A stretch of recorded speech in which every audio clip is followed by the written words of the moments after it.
Now the secret life of Cinderella.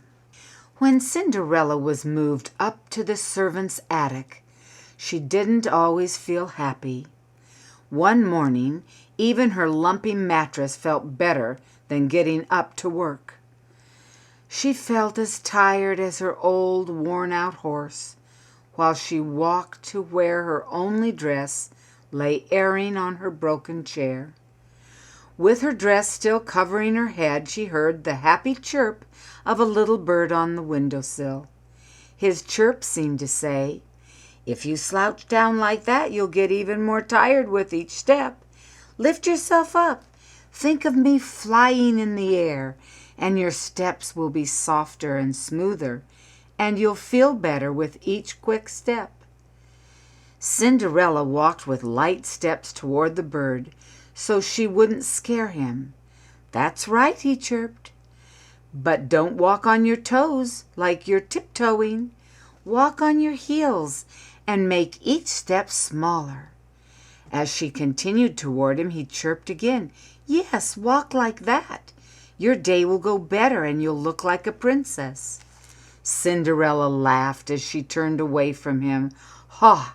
Is this the life of a princess?" Angrily, she took a few heavy steps toward her cold water wash basin. Then she stopped for a second. She continued on with a sigh, dragging her tired feet in long, lurching, labored steps.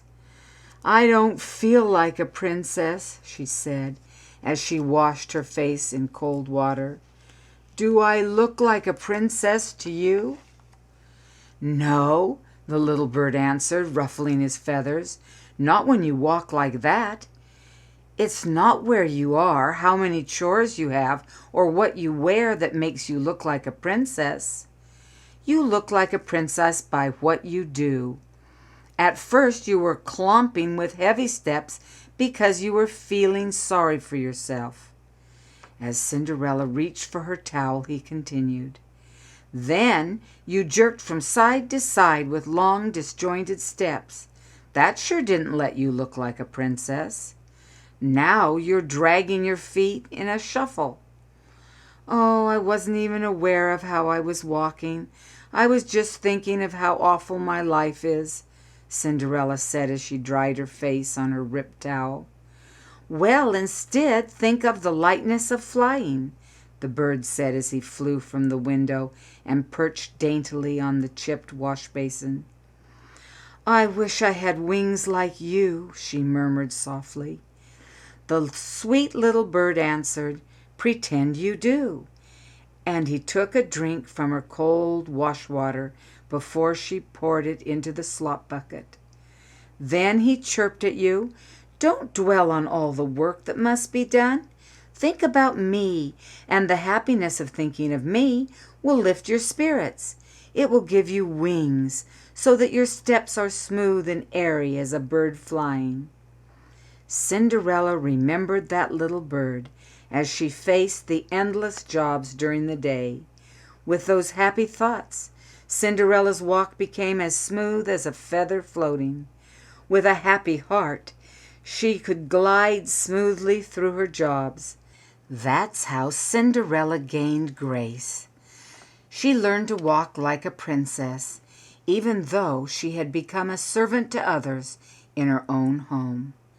She walked as smoothly and gracefully as the princess she really was, and the time came when she was recognized as Princess Ella. It wasn't the beautiful dress that showed others that she wasn't really Cinderella. It wasn't the glass slippers that proved that Ella didn't belong by the cinders in the fireplace, cringing dejectedly. Instead, it was her grace. Whether Ella was gliding smoothly into the ball in a lovely gown, or floating gracefully through her jobs in an old dress, she had grace. Her flowing walk helped her prince recognize her as his princess. Everyone saw her grace more clearly than anything she wore.